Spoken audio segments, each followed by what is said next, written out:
Good morning, everybody, and welcome to EMinar Day. Wednesday's EMinar Day, and it gives me really great pleasure to host today's EMinar speaker, Nadine Veillette. Slightly different EMinar. It's not on EM geophysics, but it's on a much broader topic. And as part of the series, we'll be introducing these broader topics every now and then, just to give a little bit of variety, but also to make people think about things. And Nadine is going to talk on her career as a geophysicist. And it also gives me great pleasure that this particular EMinar is co-hosted by the KEGS Foundation and by women geoscientists in Canada.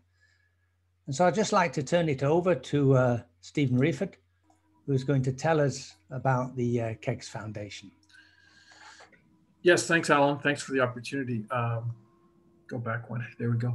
Yeah, so just for those of you who don't know who we are a Canadian registered charity associated with KEGS, which is the Canadian Exploration Geophysical Society. And our main mandate is to provide scholarships to students at Canadian universities who focus on geophysics. And we just actually closed our recent call for applications and received over 30 applicants from undergrads to PhDs. And we will be announcing the scholarship awards in July. And we also provide students with opportunities to participate in our industry at PDAC through KEGS events and other events. We have lecturers visiting universities in normal years, and unfortunately this year, of course, we haven't been able to do that. We are very happy to help support Nadine's talk today, particularly because we hear in our discussions with students that many of them actually don't have a good feel for what a career in geophysics is like, and so this will be an opportunity for them to get a feel from someone who's, let's say, in mid-career and has a broad range of experiences. We also would like to note that Nadine's employer, and where she's now principal at Geophysique, recently gave a large donation to the foundation as we've embarked on endowing a new scholarship for students based in Quebec. And the last thing I'd like to note is one of our directors, Dennis Woods, is also quite heavily involved with the BC Geophysical Society, and they have extended the deadline to accept applications from geoscience students in British Columbia until 15th May, and this is for the BCGS Industry Internship and Award. So if there are any BC students looking for a summer internship or summer job in geophysics, you can avail yourself of that through the BCGS and check out www.bcgsonline.org. And thank you, Alan. Yeah, thank you, Stephen. Sorry for that little hiccup there. My mouse has got a mind of its own. So I'd now like to invite Sarah de Vries to introduce to you Women Geoscientists in Canada. Hi, good morning. I'm the chair of Women Geoscientists in Canada. And within Canada, we have about 12,600 geoscientists, and only 19% of those are women. So that was one of the motivations for us to start this new group. Well, it's not that new anymore. Back in late 2017, after Exploration 17. And what we've seen is that about 40 to 50% of undergraduate programs in the US and Canada are women. And our workforce yet only is 19 to 20% or so.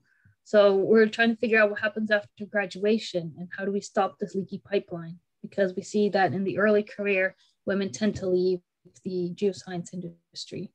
So retention is a really key issue in our industry. And if you go to the next slide, please. Thank you. So our mission is to retain women and advocate and help reach gender balance at all those career levels. So from entry to mid-level career, and especially to see people through to senior levels. And part of our strategy is to have blog posts interviewing women, just like the ones that are attending today, including Nadine. And that's why we're happy to support this talk, because it shows We like to see other women talk about what they've done, how they've gone about their career, and it helps for people to see, hey, I can be like that too. There's opportunities there for me. This is an industry for me. So, thank you. Yeah, thank you, Sarah. So just very quickly to show you what's coming up over the next few weeks. We have 10 EMinars left after this one, and here's 9 of them all stacked together. You can see it's a really exciting list of speakers coming up every Wednesday for the rest of the season 1, and we'll start season 2 again in October.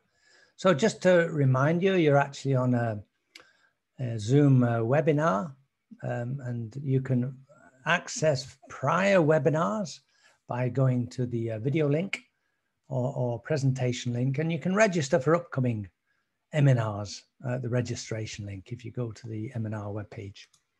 So you have some controls. You have a chat control, send a message to the panelists, a raise hand control if you want to speak at the end, and then a Q&A. So send Q&As and they'll be Nadine will answer those at the end. So yes, again, it gives me great pleasure to introduce Nadine Veillette, who's going to give us a talk on a career as a geophysicist, a culmination of unplanned opportunities. And Nadine got her geophysics degree from Memorial and then started working with Sanders in the Canadian Arctic, as well as in Africa, in Tunisia, Morocco, and Gabon. And then she worked in Africa itself and moved to the Congo as principal geophysicist, and then moved to Mauritania after 10 years of fun, as she said, and we'll hear about that fun but challenging exploration lifestyle. She returned to her hometown, Montreal, and joined Abitibi Geophysics, where she's been a shareholder since 2009. So at that point, I'll stop sharing and invite Nadine to come live and take over. All right, thank you very much.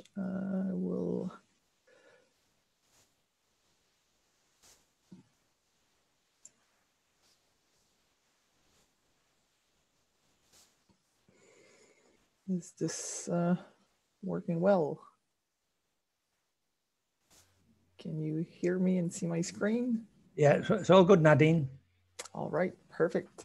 So I would like to thank the KEGS Foundation and the woman geoscientist in Canada, as well as Alan Joan with the EMinar series, who invited me to share some of the key elements of my career and how I became a geophysicist, and hopefully will inspire few younger generation to become a geophysicist as well. So for me, it was really a accumulation of unplanned opportunities through all my career. You will see through all the presentation the different jobs that I've worked into. So first on, you will find out when you're talking with non-geoscientist people, you might think it's cool to be a geophysicist and to be in the geophysics field right now, but really people will keep wondering what the hell is a geophysicist and what do they do? And it doesn't get easier when you try to explain them that, you know, you're injecting current into the ground and injecting magnetic field and measuring conductivity. It really confused people. To be quite honest, it also confused geologists. For me, I should have clued on when I said that I wanted to go to geophysics. There's one person who told me, he's like, oh, this is actually great to be working in the geoscience field, but the problem is you're always going to be gone. And I thought as a young student, oh, this is great. This is really what I want to do. But honestly, I should have listened better and might have had a fully on different career. So going back as when I was children, my dream job was to actually be an astronaut. I even tried to convince my parents to go to the space camp in the US, but it was far too expensive. So I settled on into the space camp in St. Hubert and learned all about being an astronaut, and was really keen on doing that until I realized that the employment perspective were not that great. Even had a role model. Nadine Veillette was definitely my role model, as she was the first Quebecois woman being an astronaut. Little that you know when you're a kid. I'm glad didn't took that path, because God knows where I would end up today. So going through high school, I really had no idea what I was going to do in life. I was good in math, so all my professors were telling me that I should be an accountant or an actuary.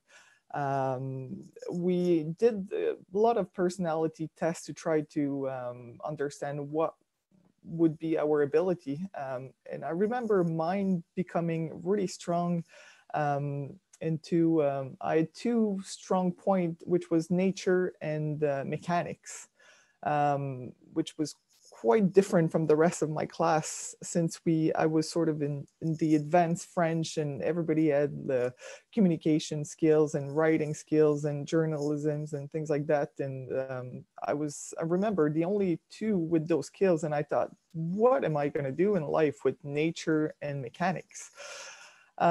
Turns out that little I know, that's exactly what I ended up doing. So I grew up in Quebec, and in Quebec we have what we call cégep, which is sort of the gap between high school and university. And you sort of have to decide if you're going to do social science or applied science. So obviously I had some interest into science. So I chose the applied science program, and there was also two sections that I could choose. The sort of they call it natural science, which was a lot of chemistry and biology, or applied science, which were, the difference was actually that the two biology classes were removed for elective classes. So I chose that because really I had no affinity with biology. And one of the choices that I could do was geology. So I decided to take that, and I thought it was quite interesting, but kind of was a bit of a snob at the time, and I was thinking of geology more of a hobby than a real career. So I kind of settled into becoming an engineering. So I wanted to go to École Polytechnique in Montreal and becoming an engineering and building bridge. And I had this vision in my mind that, you know, I was going to have a successful career into a man's world. And my dream was to, you know, wear a suit, a fancy suit on construction site, and working out a fancy office. The reality is most of my career I spent with dirty clothes field and working into anything that looked like an office, but a tree branch or a container or hotel room. So it was quite different. But really what happened is at the end of my cégep, you know, we were making application for university, and everybody was saying how difficult the engineering program was. And I kind of got chickened out, and I got too afraid that I was not going to succeed into the engineering field. So I decided to take a much easier path and go do a physics degree, because at the time, it seemed less scarier to go into a physics than the engineering program, since nobody was saying how difficult the physics degree was. And I kind of intended to be a professor doing that. So I enrolled into the physics degree at the University of Montreal, did 1 year, and really enjoyed the class. It was really, really interesting, but I was kind of wondering, what am I going to do with a physics degree besides like teaching? And as interesting it was, I couldn't see myself doing like a PhD or doing research and moving into that field. It felt like it was sort of lacking a bit of concrete and real application to all this theory. And also another aspect that sort of led my career was, at the time I was playing volleyball quite intensively. And I've been recruited by the University of Montreal because the coach was a coach from a club that I was playing with in Montreal. And my parents at the time were telling me that, you know, university was getting very serious, and there was no time to play volleyball anymore, and I should concentrate on my studies, and it was really important.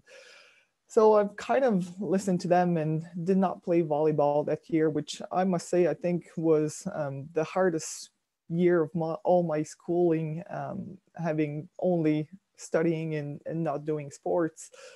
So after 1 year of university in Montreal, I had a summer job also where I was working in the Atlantic provinces, and completely fell in love with Newfoundland.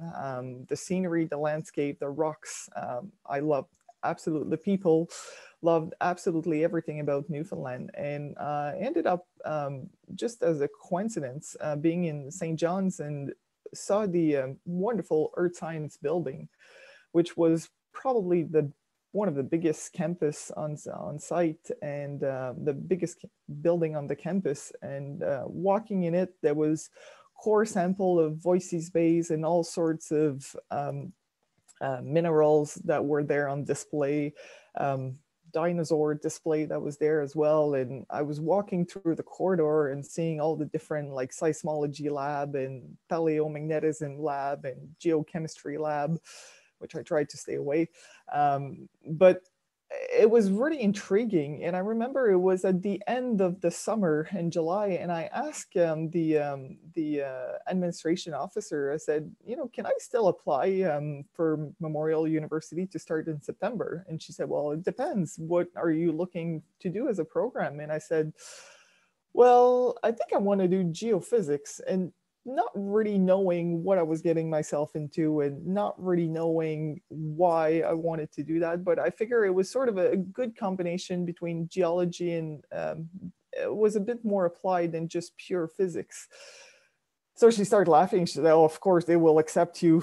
Nobody wants to go in that field. So here I was, end of July, applying to a geophysics degree at Memorial University. And mid-August, I received a letter that I was accepted.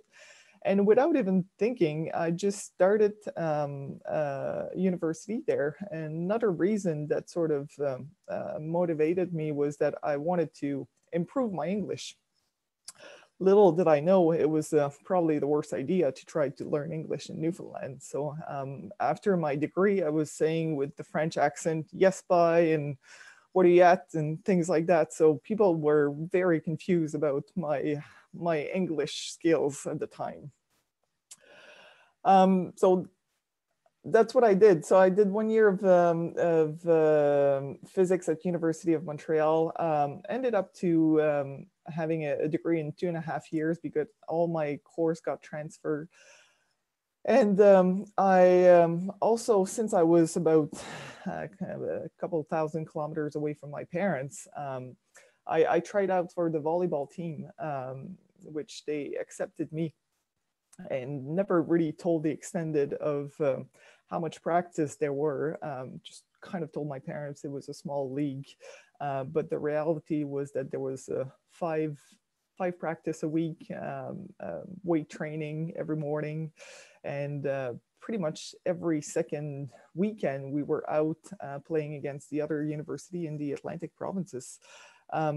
So I think I really fell in love with the lifestyle and the university and the program and the city itself, rather than really thinking of what I was going to do later with a geophysics degree. But I started and quite enjoyed it. And at the end of my last year, I got a summer job with as an internship as a research assistant at the University of New Brunswick with Carl Butler. And I worked on various projects, on seismoelectricity project. And at the time, there was a large study for the aquifer of Fredericton, trying to find what was the pumping capacity that they were able to do from the river. So there were all sort of students working on that, hydrogeology and engineering student that were working on that. And we were asked to do a seismic line along the river to try to define where was that window of sand where they could do the maximum pumping. And I remember at the time the Geological Survey of Canada came to do that seismic line, and we were there as the helper. And we spent a full week with our feet wet in the river, just planting geophone and moving geophones. And even though it was really hard work, I realized that it was really exciting to be working on that and acquiring data and seeing how it was done and like doing the QC in the field. And I actually got to also process that seismic line. And that's really where I think I fell in love with the whole idea of doing geophysics. It was really it was applied physics to serve a purpose. And in that case, it was really for a geotechnical purpose, but I kind of realized that this is really what I wanted to do. So I finished my university at Memorial University, finished in December. I was kind of planning to move back to Montreal. I've always liked to be on the go and on the move, and wanted to start my master degree in Montreal. So I was like, in the meantime, I'll just look for a job. And I started with Center Geophysics. So really, the main point as to why I became a geophysics was because I was too chicken to enter the engineering program. I couldn't see myself as a researcher, physicist. Volleyball did play a big role in the decision of me going to Memorial University, and really because I had no idea what I was getting myself into. So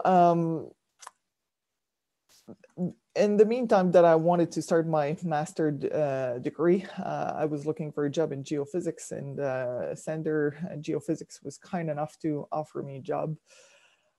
And as soon as I started, I knew that I wanted to go in the field.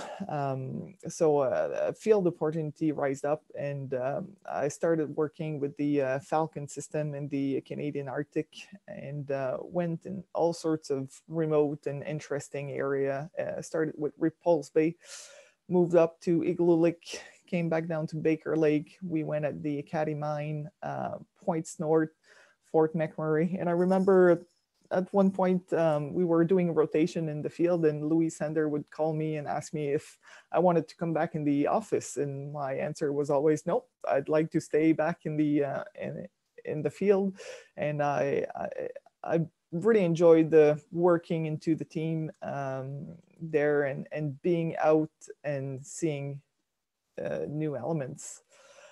So this is just a few pictures of things that I was seeing. That was on the left that in Igloolik, there was no internet connection. So we had to go at the airport trying to send the data. For the first 4 months that I was in the Arctic, never saw the night. It was always bright, and that was the midnight sun in Repulse Bay.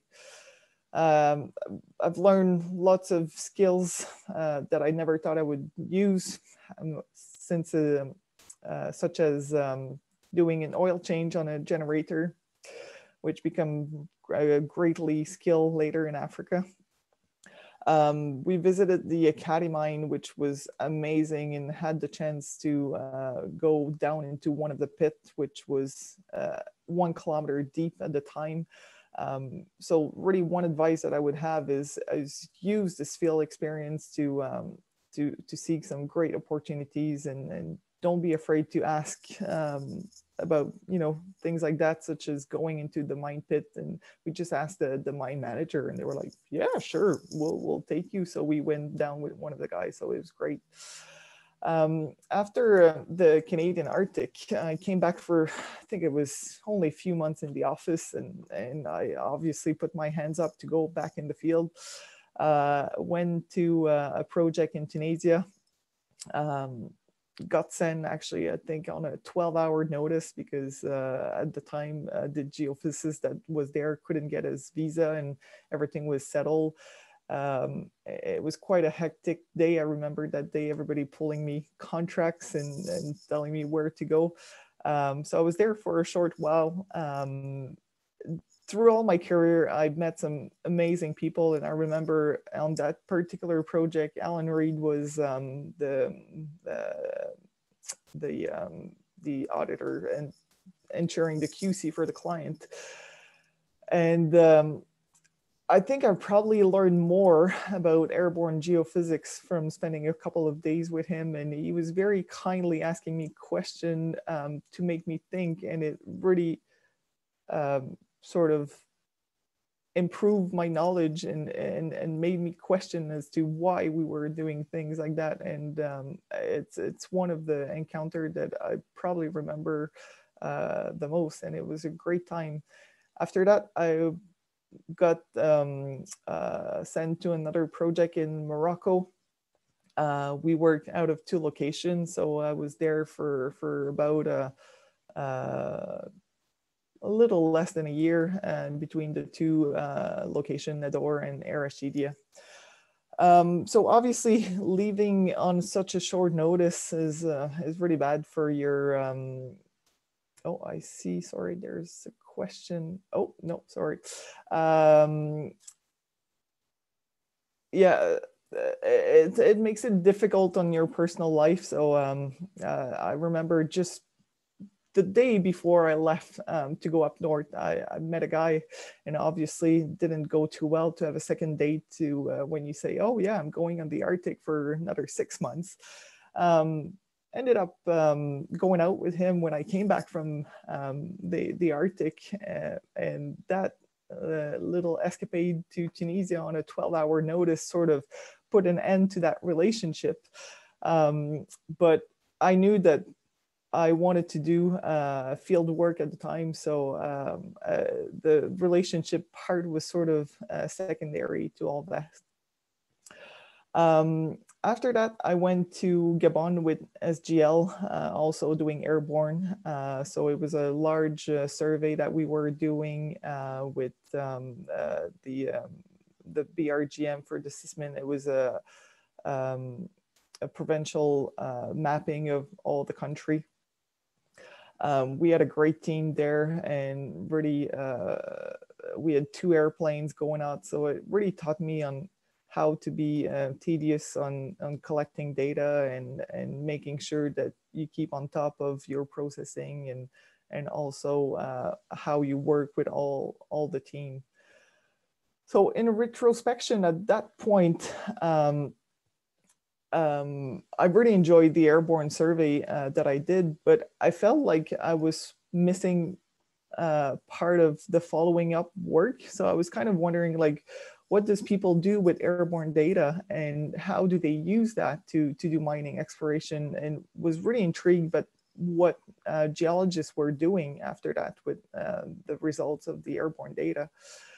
And as a big coincidence, one day I remember I was in Gabon, and I got a call from a guy called Clinton Smythe, who was inquired about when the data would be available and what sorts of information. He was actually just fishing information, which I did not give him, but we talked for a bit, and he told me that he was looking for a French-speaking person to run the operation in Gabon. They were a junior company that just started, and he asked me if I would know anybody that would speak French and that knew Gabon and that would be interested to work with them. And I said, well, very interesting that you're saying that, because it's definitely something that I would like to do, even though I have no skills in geology. So he said, well, I was kind of too afraid to ask you directly, but that's what I was hinting. So I kind of jumped on that opportunity just because it was sort of connects skills, and it was something different that I wanted to do and wanted to get the experience from sort of an exploration company. So I worked for this company in Gabon, and that's after my first camp, that's where I realized that I should have stayed with airborne. As you know, working for a junior company is at way harsher conditions. But I tried to lead by example, and I definitely chose the best accommodation of the camp and the best washing facility, working with the team. But it was really interesting time. And, you know, working as a junior, things moved very quickly. And we were actually responsible to collect rock, soil and stream sample and rock sample. So really, that's where I learned my geology skills, because when I was in university, as I said, I was a bit of snobbing the geology program and kind of only took the geophysics course at the time, which was a big mistake. So I realized back then, realized that I had no idea how to describe the rocks. So, you know, this is where I learned all my skills into rock identification and structure. So I was able, as a true good old geophysicist, to classify rocks into different categories. Now, granite, maybe granite, and probably not granite. I remember just putting the rocks that I didn't know on the sides and waiting for the geologist to come there. So with Dome Venture, I was there for like 1.5 years, and we had a claim of 20,000 square kilometers. We had 4 teams all together that we had in different areas collecting soil or stream samples. Obviously, I was the only woman on that camp. And it was really interesting. At the beginning, when we all started with a group from a village, and they were all questioning me, saying like, "Oh, have you ever walk in the jungle here? And have you ever done this work? You know, it's really tough." And they were really unsure about me going out in the field. And to be honest, I was as unsure of them, because I had never used a handheld GPS and never done soil sampling, but it was all pretending that I was able to do that and that I knew what I was doing. So on the first day that we went out in the field, I knew that they were looking at what I was doing. So I pushed the team really hard and I said, you know, we have to collect a lot of samples. And we came out that day, and all the rest of the crew asked me how many samples that I had collected. And we were the team that had collected the most sample that day. So interestingly enough, the day after, everybody's number of sample raised up of about 10 more samples. And so we pushed harder, and we were still the team that collected the most sample. And we did that for the next 4 days. So after a week of working with them, I think the question of being a woman and being able to collect a soil sample was solved. And I always ensured that when I would go out, I would also carry some of the sample and not letting all that to all the guys. So interesting enough, when there was new guys after that got hired, they would sort of look at me and ask me like, "Are you sure you're able to come in the bush with us?" And I didn't even had to defend myself. It was all the other guys that started with us that they were like, "Oh, don't worry, she's capable." So it was great on that perspective. So really working with junior at the time really taught me that I should have taken more geology in class. And I really realized that trying to find minerals and putting together all the context of, you know, understanding the geology, working with the local communities, and trying to just go on a major hunt of where is that you have to find the mineralization was a really exciting job. And I realized that this is really what I wanted to do in life. You know, also had to learn diplomacy as the only French-speaking person in on this company. I was in charge with all the relationship with the government and making sure that our permits were renewed and reporting to the government. So I've learned a lot on how to deal with administration and things like that. And I realized also that things work amazingly fast when you're working for a junior. We were on a pressure to, within a year, identified some prospective zone, and we managed to do that very quickly. So after a year and a half, it was all really interesting, but I must say it was really, really tiring. And it was a year and a half of living in tents and washing up in the river. So I got a bit tired, and on the plane, I met with another junior company that had a project in the Republic of Congo on the Avima, which was on an iron ore deposit.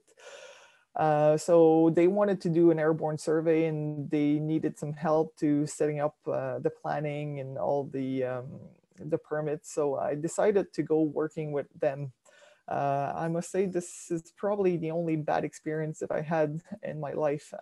I ended up being stuck with in between a traffic of gorilla meat traffic that was happening in the helicopter, and it got to the point where I remember telling the president of the company, I said, there was a lot of unclear things that were going on, and I said, you know, I think you need to send somebody, and you need to send somebody to control everything that is happening. And he said, oh, no, don't worry, everything is good. And I said, you know, if things are not changing, I'm leaving, I'm not staying here. And I ended up resigning within 24 hours because I felt like things were going out of control, and there were not good usage of the money. So I left the country because I just felt like my security was not right. And I'm really glad that I follow my gut feeling, because find out from some of the geologists that stayed on that project that you know, after the project manager that was there got a few of the expats sent to prison, and it was a bit of a interesting story. And I'm really glad that I was out of there, because I would have probably been the one sent in jail on that project. So to get to the site, we were going into this Russian helicopter fly by Congolese military. It was an interesting time. So later on that year, I also worked for various companies in Gabon and Congo, trying to set up airborne geophysics survey, and was really grateful that some of the helicopter pilot took me on a ride and visited the jungle.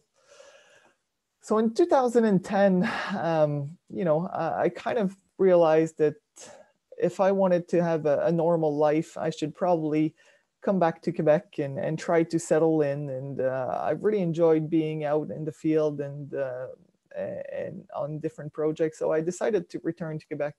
And obviously I wanted to stay in Montreal because that was my hometown. And there's not a lot of geophysics going on in Montreal.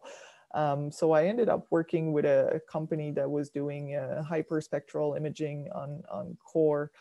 And I was working on the acquisition, and the project was not quite ready to be out. So it was kind of too soon. And I realized, you know, after an exciting life out in the jungle and in the desert, I think it was too soon for me to come back to Quebec. And I've really, really missed Africa. So I think it lasted for about 6 months. And I made a few calls to my friend asking if there was job available somewhere. And one of my friends said, sure, we're actually looking for a geophysicist on an iron ore project in the Republic of Congo. So it was a junior company that had just recently been bought by Xstrata iron ore. So it was working on the Zanaga project in Congo. So I sent my resume. I said, give it to anybody that you want, but I'm interested to go. So within a couple of days, I got offered to go there as a principal geophysicist.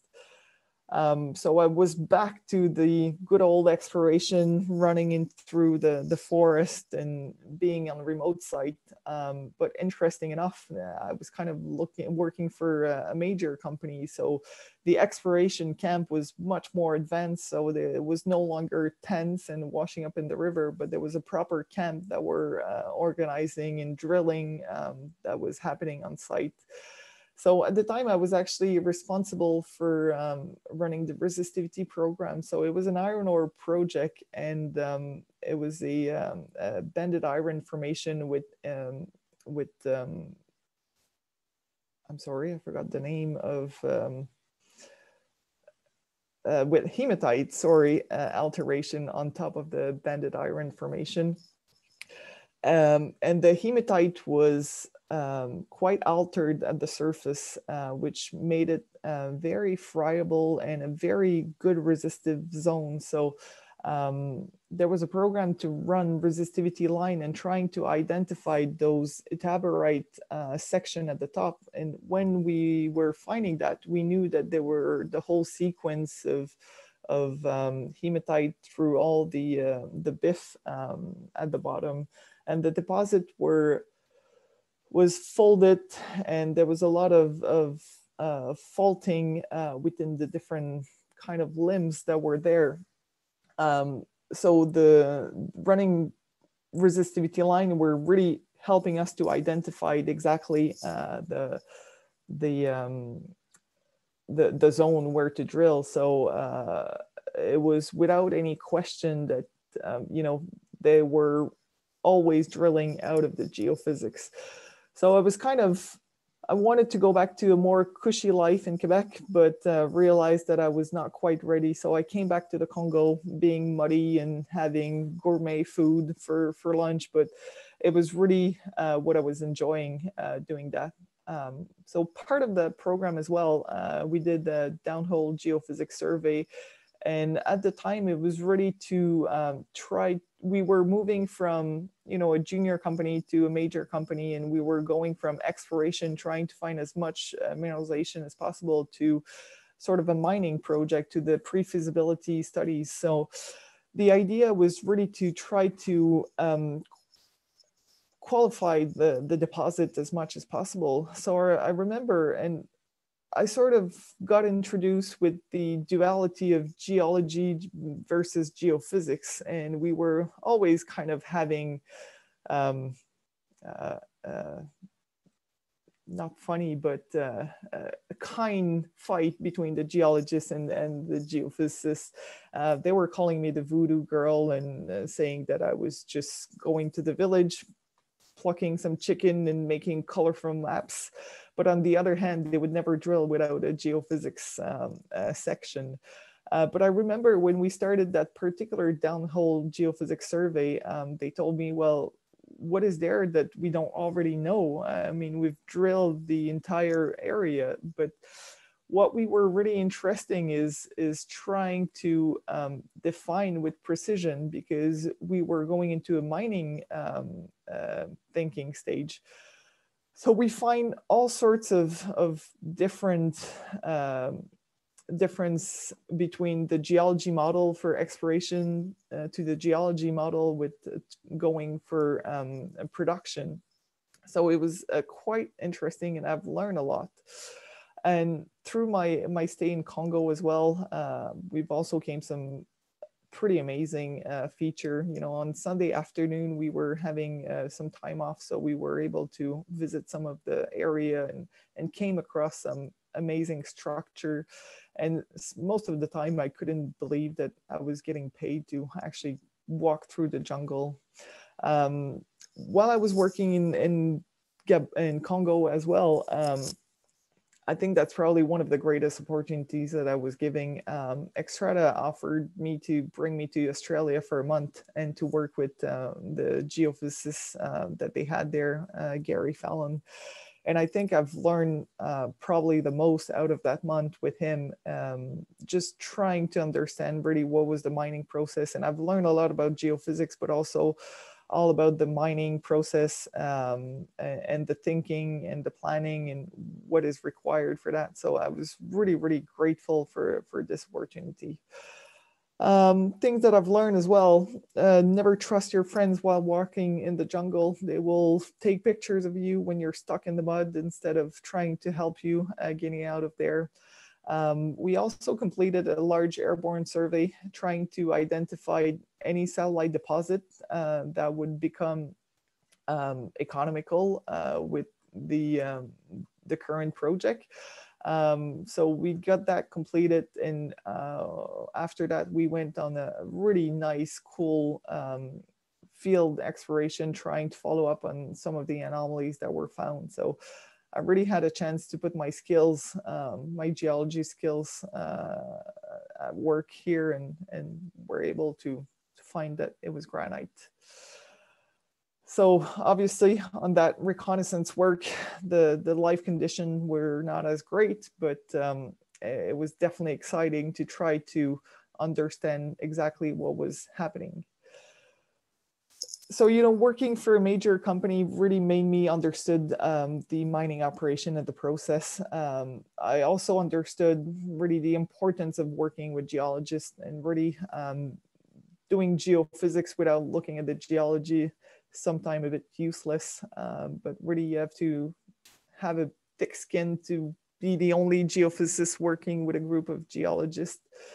The one thing that I found very difficult while working in Congo was that I was the only geophysicist. So I was used to consult with other people. So that I found that aspect a bit difficult. And I definitely learned not to walk into a layer of fire ants, because definitely everybody will talk about the expat woman who's tripped behind the tree while walking into the ants. So the project in Congo was sort of coming towards an end as we were moving to production. So I was kind of thinking of, you know, it was probably time now to come back to Quebec. And again, as I was on holiday, I got a phone call from the VP Exploration in Mauritania asking me what I was thinking about doing geophysics to find water in Mauritania. So Xstrata at the time had another project in Xstrata, which is located really in the middle of the Sahara Desert. And it was another iron ore project there, and they had a deal with the government to use the water from one of the mine sites, the water to for the mining process. But at the last minute, the government decided that it was not possible. So they gave two different claims, which were totally oversent in this area and in this area, and said, you'll have to find your own water. So that's exactly where, you know, they called the geophysicist that was on that project, and they said, you know, we need geophysics for that. We cannot find the water just by looking at the rocks and just by drilling. We have to know where we're drilling. So I went into Xstrata, flew from Casablanca Airport in Morocco, jumping on Air Mauritania. And it was a big 737. We were flying over the desert, and I remember looking at the scenery and thinking, wow, this is absolutely amazing, going through rock formation and sand dune. And then at one point, the airplane was going down and down and down. And I was thinking, where are we going? And I saw a strip in the middle of the desert with literally a staircase hanging out on the side of the airstrip. And I was thinking, oh my God, where am I going? And I felt like I was in the middle of nowhere. And that was with the experience I had working in different remote area.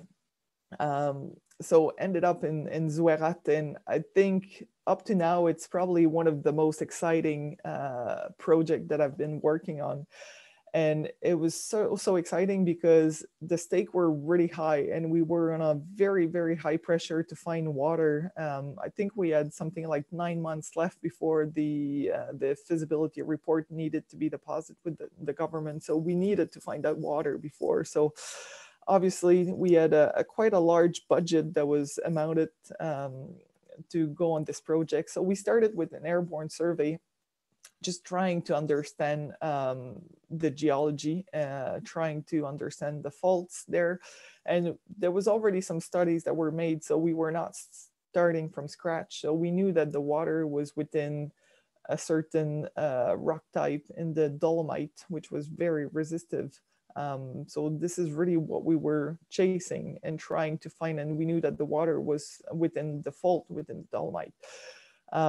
So we got a EM survey done with the Tempest system with Frugro. I think that was completed within a month.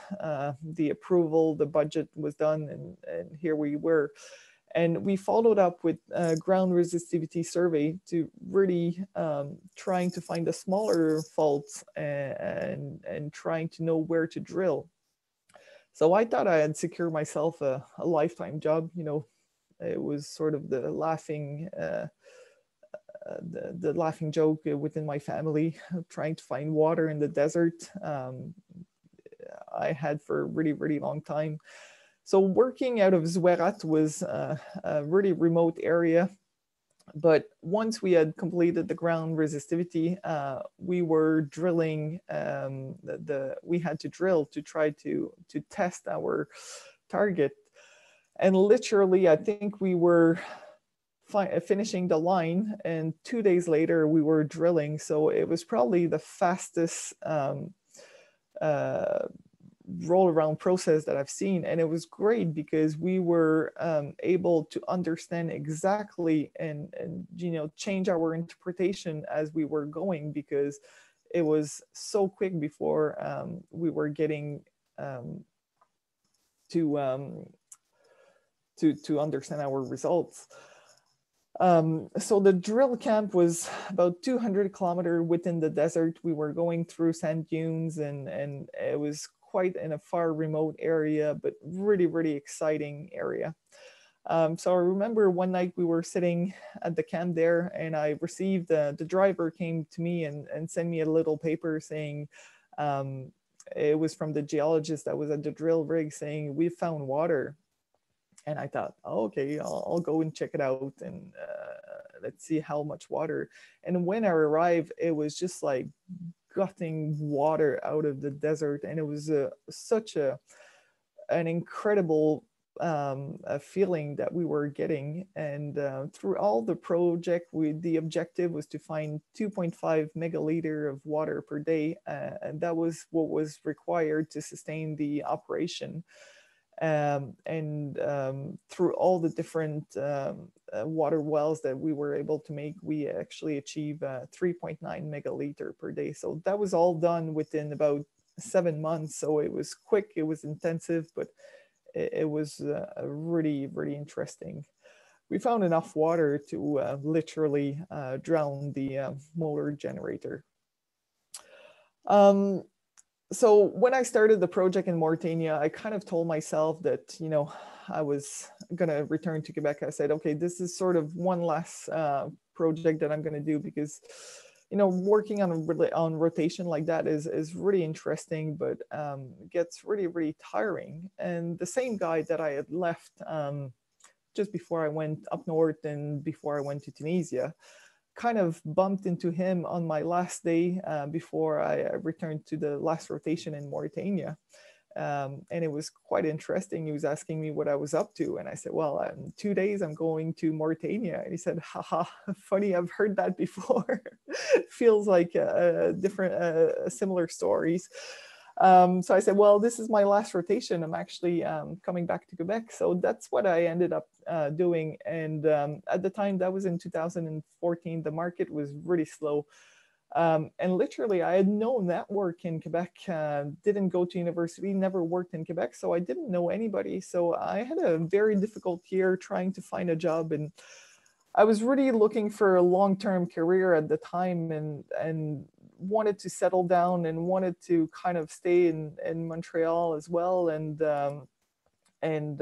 So I was careful at looking for a job that would allow me to do that. So it was a rough year of sort of not having some work, and I tried to do some consultancy, but I think I didn't have also the confidence in doing that, and not knowing anybody was making it very difficult. So I wanted to come back to Quebec. So at the time, I already knew Pierre Bérubé, and I think I've met him at a conference, and I was very grateful to been offered a job at Abitibi Geophysics. And he said, you know, we're kind of looking somebody more into the marketing side, but it would sort of allow you, oops, sorry, I'm not sure why this is going automatically. But I decided to join Abitibi Geophysics, and when I started working with them, you know, one thing that I found really attractive was that they were working on all methods, EM, IP, MAG, and I was really impressed by you know, all the technology that they had and everything that they had developed, and all the professional attitude that they had. So you know, I had heard good reputation, but starting working with them made me realize that. So I really enjoyed working with them, and sort of knew that I wanted to work long-term with them. So in 2019, I got offered another really great opportunity, which I never thought I would get myself into it. But as I said, you know, sometimes you just have to jump on great opportunities. And we've been offered with a group of geophysicists to be part of the shareholding of the company as Pierre Bérubé is intending. We're hoping not too soon, but is intending to retire. So, you know, I also jump on that opportunity, and it's been a very challenging and interesting journey, working now as a shareholder of a company and trying to make the best out of it, and trying to ensure that, you know, you provide the best service, and you're sort of part of a big family now. So it's really interesting. So just wanted to say a few words as being a woman in geoscience, because quite often I had been asked the question of, you know, you don't find it difficult to be working out in the field. And to be honest, I think that there's a lot of great work that has been done by women in the past, and it's probably more and more easier for us as women to be working. And, you know, as a woman working in the field, I've often been said when I was working on crews with mainly men that, you know, it was kind of refreshing to have a woman on site. And I think women and men think differently, but it's not a bad thing also to have a different way of thinking. And I try to, you know, hire as much as possible women when I go into the field, and through all my career, try to mentor as well women that were there. I know in Gabon, we were hiring women to process all of the samples, and in Congo, I hired a geologist who was doing all the resistivity section. She was sort of my back-to-back when I was not there. There have been some challenge though. On one of the particular project that I've been working, it was very difficult, and the attitude of men were not great. And, you know, as a woman, there was sort of a bar on site, and it was not possible to stay at the bar on a Saturday night, because starting at 9 o'clock, you would sort of getting all love proposal from men, and it was just nothing really bad happened, but it was just a mentality of unrespectful behavior that was happening. Let me put it that way. And it was to the point where, you know, all the women on site would not go out on the Saturday night, because it was just a headache, and you would just have to deal with like so many text call after that asking if you want to join them. And I had some really unfortunate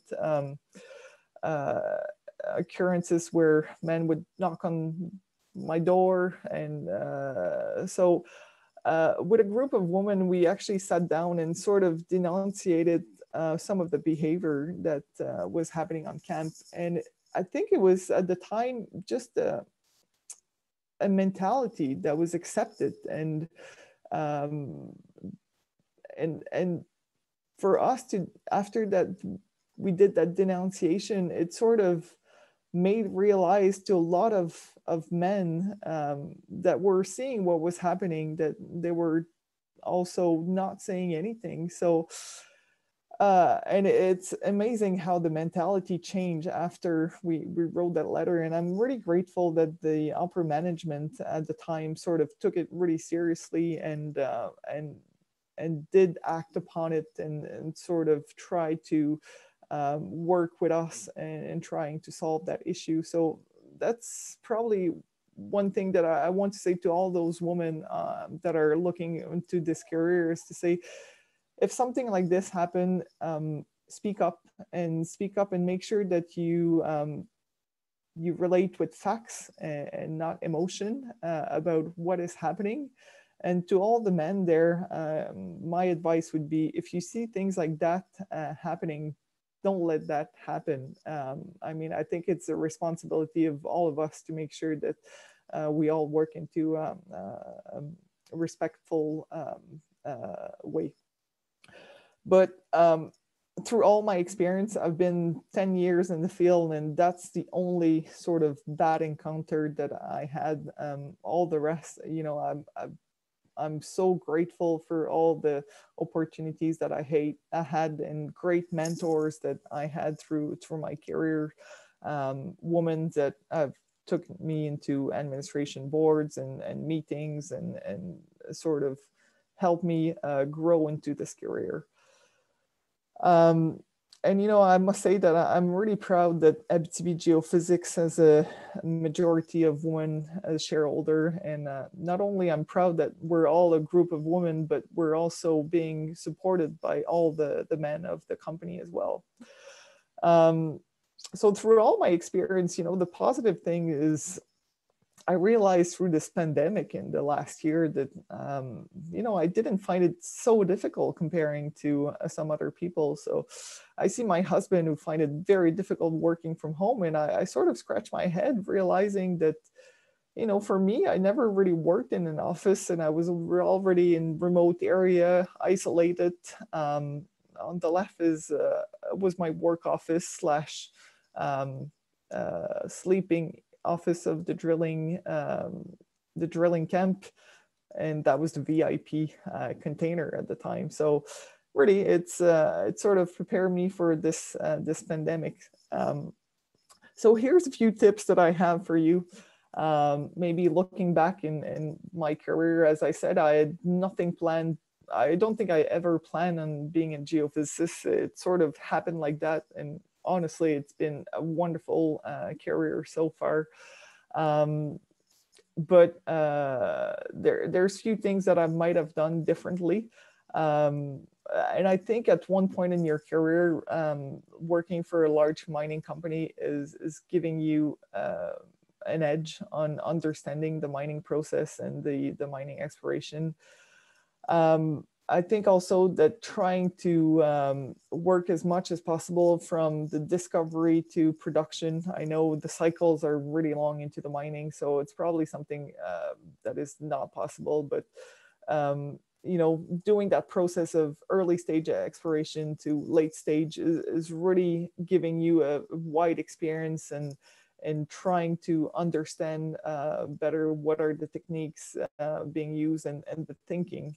Another advice that I would give you is try to build yourself a network through your community, through your expertise, it's very useful when you're stuck somewhere. You know, maybe things that I would have done differently is trying to get the skills, trying to think a little more ahead on what you want to do. I've sort of been hit by a lot of opportunities, and I feel lucky of all the great opportunities that I have, but sometimes think that I would have probably beneficiated more if I would have got the skills before. And, you know, try to start with field work is definitely a great way to learn about geophysics and learn all about the data before moving into comfortable job. And even if you're not planning, I think stay alert to any opportunities that arise and follow your own gut feeling. So, you know, working on rotation allows you to see wonderful things. So don't hesitate to take advantage of all the great countries that you are. So in conclusion, I still have no idea how I got to where I am today. I think you just have to stay open to every opportunity and use every chance you can to learn. Stay honest to yourself. It's a very small communities. You will see all the people that you're working with all the way through your life. As a woman, don't doubt yourself and enjoy each minute that you have. I think I'm probably going over time. Is there any questions? Yeah, thank you very much, Nadine. Absolutely wonderful. And you don't need to worry about the time, really. Everyone was totally enthralled. I'll ask the first one.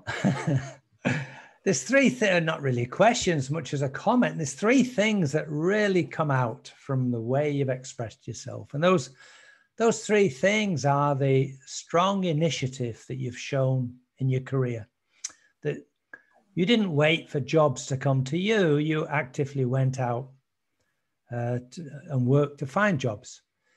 The second thing that really come out is your passion.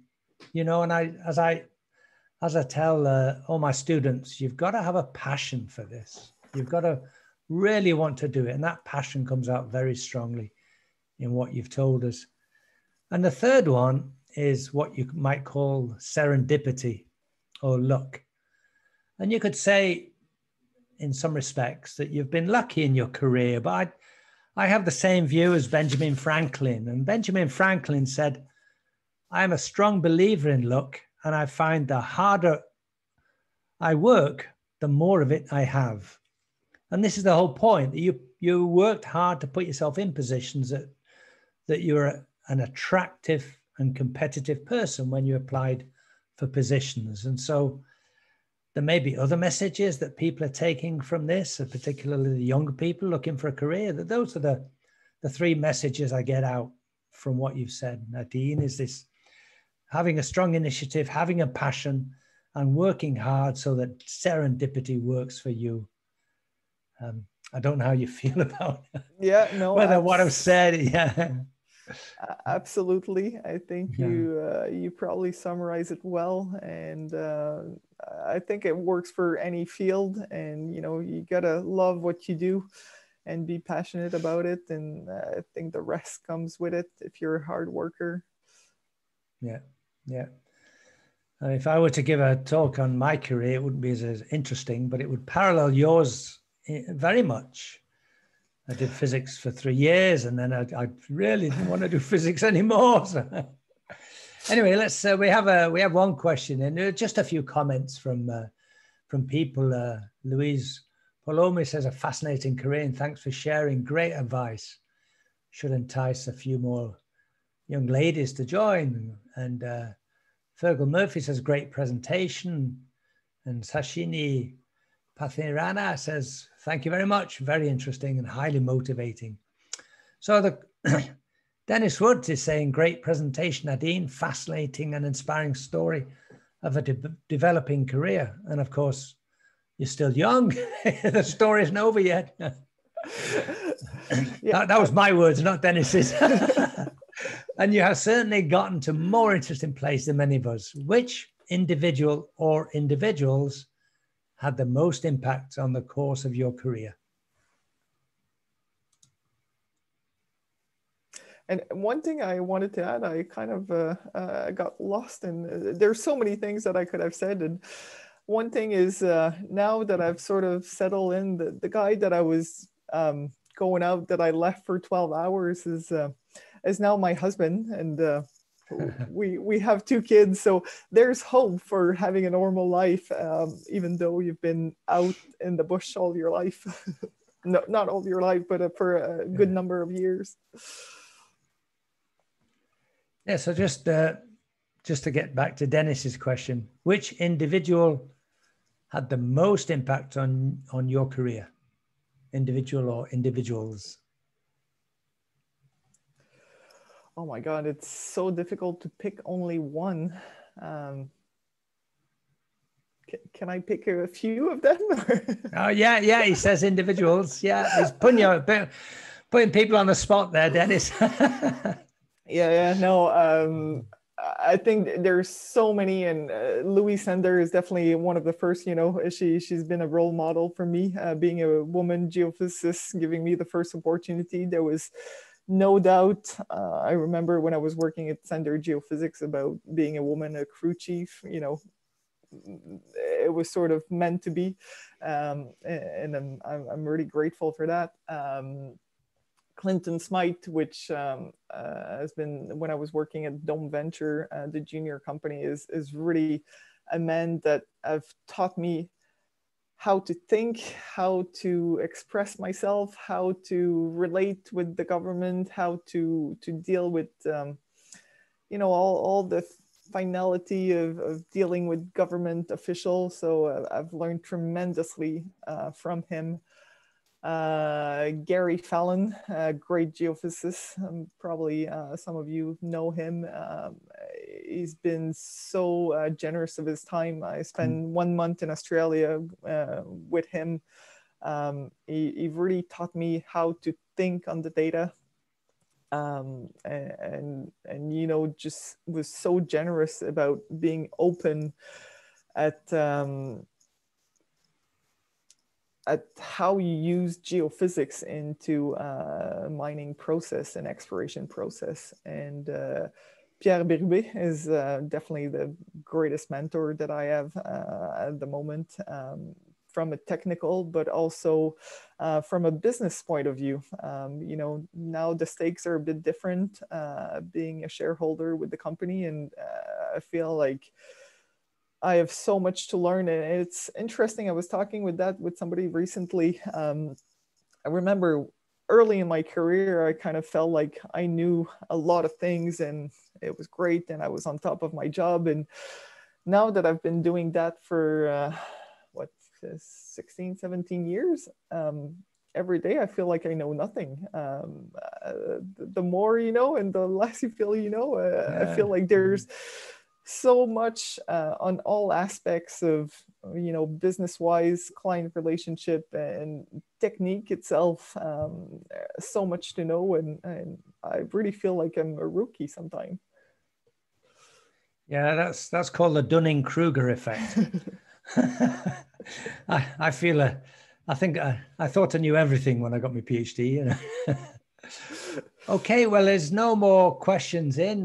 Catherine Schwarzkopf says, amazing presentation. You're such an inspiration. So it's been a wonderful, wonderful presentation, Nadine. All right. Well, thank you very much.